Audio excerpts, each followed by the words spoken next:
السلام علیکم دوستو، شہر بغداد کی بات ہے۔ ایک مذہوب بزرگ حضرت بہلول دانا آپ شہر بھر میں ننگے پاؤں پھرتے اور بغداد کی گلیوں میں کہیں پر بھی بیٹھ جایا کرتے تھے، اور جہاں تھک جاتے اس جگہ ڈیرا ڈال لیا کرتے، اور جو جانکار تھے وہ سمجھ جاتے تھے کہ یہ اللہ والا بندہ ہے۔ دوستو، مجذوب کس کو کہتے ہیں؟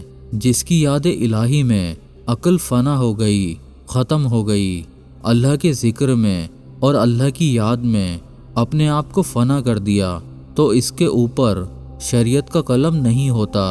ظاہر سی بات ہے کہ سارے احکام اس پر ہیں جس کی عقل سلامت ہے، عاقل ہو، بالغ ہو تو نماز فرض ہے نا، عقل ہی نہیں ہے تو وہ مجذوب ان اولیاء کو کہتے ہیں۔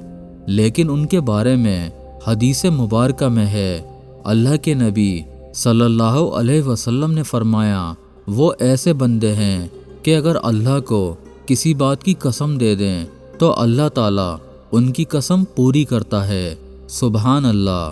دوستو، انہی حضرت بہلول دانا رحمت اللہ علیہ کا ایک ایمان افروز واقعہ ہم آپ کو سناتے ہیں، لیکن پہلے یہ بات سمجھیے دوستو، آج کے اس فتنوں کے دور میں صحیح باتیں لوگوں تک پہنچانا بڑا مشکل کام ہے، لیکن اس کام میں آپ ہمارا ساتھ دے سکتے ہیں اس ویڈیو کو لائک کر کے، جس سے یہ ویڈیو وائرل ہو سکتی ہے اور یہ اچھی باتیں ہمارے اور بھائیوں تک پہنچ سکتی ہیں جو ہمارے بھائی دین سے دور ہیں۔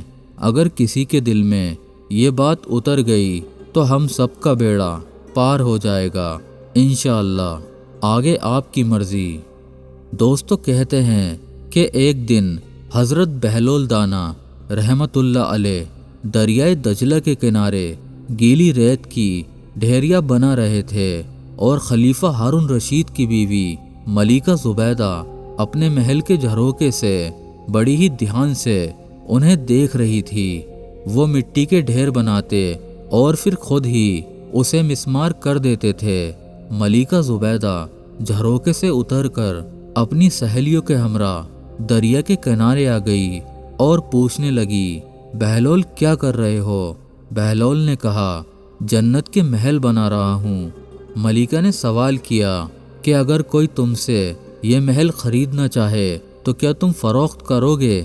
بہلول دانا نے کہا، ہاں ہاں، کیوں نہیں، میں بناتا بھی ہوں اور فروخت بھی کرتا ہوں۔ ملکہ نے پوچھا، بتاؤ ایک محل کی قیمت کیا ہے؟ بہلول نے بے ساختہ کہا، 3 درہم۔ ملکہ کے حکم پر بہلول کو 3 درہم اسی وقت ادا کر دیے گئے۔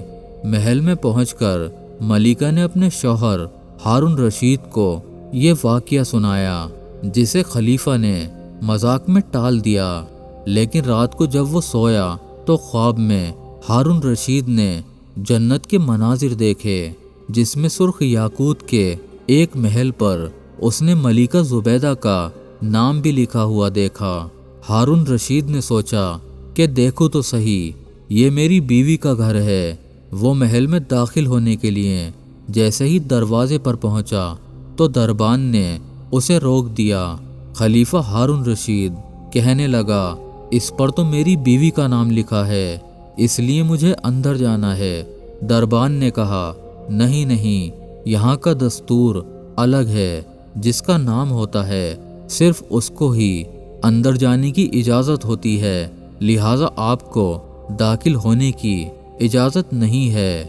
جب دربان نے خلیفہ ہارون رشید کو پیچھے ہٹایا تو اس کی آنکھ کھل گئی، لیکن بیدار ہونے پر اسے خیال آیا کہ اللہ تعالیٰ نے زبیدہ کے حق میں بہلول کی دعا قبول کر لی ہے۔ چنانچہ وہ ساری رات اسی افسوس میں کروٹیں بدلتا رہا۔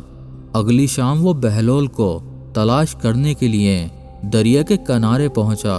بہلول ایک جگہ بیٹھے ہوئے اسی طرح مکان بنا رہے تھے۔ خلیفہ ہارون رشید نے پوچھا، بہلول کیا کر رہے ہو؟ بہلول نے کہا، جنت کے محل بنا رہا ہوں۔ خلیفہ ہارون رشید نے پوچھا، بیچتے بھی ہو؟